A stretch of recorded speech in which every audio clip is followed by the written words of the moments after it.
Et maintenant, nous allons faire le tour de Normandie en 80 tableaux, en 80 toiles avec Alan Stevens. Alors, vous êtes parti pendant presque un an, vous avez sillonné les routes de Normandie. Ouais. Mais quelle drôle d'idée. Oui, le projet a commencé en juillet 2016 et j'ai terminé les peintures en juillet 2017. Depuis le temps d'éditer et puis imprimer le livre qui vient de sortir.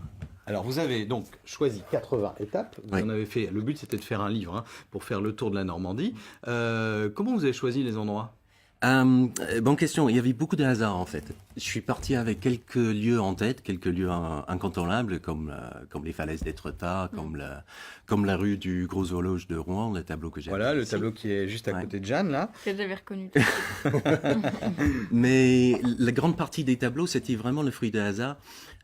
J'avais un camion aménagé. Je suis parti avec un petit camping-car et puis je tournais sur tout le territoire normand pour chercher des sujets que je voulais mettre dans ce livre. Oui, parce que dans ce livre, il n'y a pas seulement donc des paysages connus et touristiques de Normandie, il y a aussi des intérieurs d'usines. Oui. Il y a aussi, par exemple, un vide-grenier à Siouville. Oui. Il y a aussi le stade d'Ornano, un jour de match. Oui. Donc vous êtes une sorte de reporter. C'est ça. Avec la peinture. Oui, moi j'appelle cette façon de peindre de reportage. Mais moi, quand je vais sur place pour faire mes reportages, je n'ai que des pinceaux. Je n'ai pas de stylo, j'ai pas d'appareil photo. Donc j'essaie de tout mettre dans la toile. Et puis le choix des sujets, oui, il y a un théâtre, il y a une cuisine, il y a beaucoup d'ateliers, les usines. Parce que je m'intéresse beaucoup au... Il est très beau celui-là aussi, là. C'est l'ambiance... voilà, c'est dans le... Vous vous intéressez aux gens, en fait, à l'activité. Oui, je peins plus les gens. Je peins plus les Normands que la Normandie, comme j'aime bien dire. Parce que dans les usines, les gens qui travaillent, je suis assez fasciné par ces endroits-là. Derrière nous, c'est les Tricots Saint-James. Tricots Saint-James dans le Sud-Manche. Voilà, là, il y a plein de détails parce qu'il se passait plein de choses. Vous avez mis combien de temps à faire celui-là, par exemple ? C'était 3 jours, ce tableau. 3 jours. Ouais. Et pendant 3 jours, vous étiez dans l'atelier avec les gens qui travaillaient. Oui. Donc, je m'installe le premier jour, pas loin de la machine à café, comme à mes habitudes. Et puis là, au fur et à mesure du temps qui passe, moi, je choisis quoi mettre dans le tableau. Parce que vous imaginez bien, pendant 3 jours, ça bouge. Les gens, ils sont pas toujours à la même place. Non, ils bougent pas pendant 3 jours. Si. Les bacs de vêtements, ils viennent et puis ils repartent. Donc moi, mon travail de reporter, c'est d'essayer de regrouper tout ça dans une seule image qui représente le travail dans cet atelier. Voilà, il y a aussi, alors c'est dans une des pages, je ne sais pas si je vais avoir le temps de la retrouver, vous l'avez aussi vous Alan, par exemple à Granville, vous êtes resté toute une journée au bord de la jetée, du port. C'est ça. Et vous avez fait un tableau toutes les heures. C'est ça, alors ça c'était un exercice, je vais essayer de le trouver, je ne sais plus quel numéro. Ça c'est un exercice que j'aime bien parce que c'est pour peindre les différences de lumière. Voilà, vous l'aviez, voilà. Vous avez une caméra juste dessus, on va le voir. Voilà. Étape 56, voilà. Donc là, à Granville, c'était le mois de mars. Le mois de mars, une journée bien grise.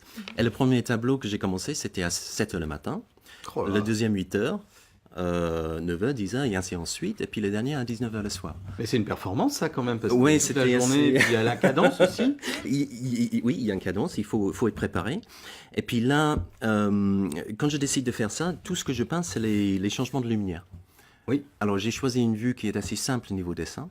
Faut pas perdre du temps. Parce qu'une heure pour faire un petit toile, ça va très vite. Et au bout d'une heure, il faut arrêter, il faut prendre le suivant, sinon on finit par les 12 dans la journée.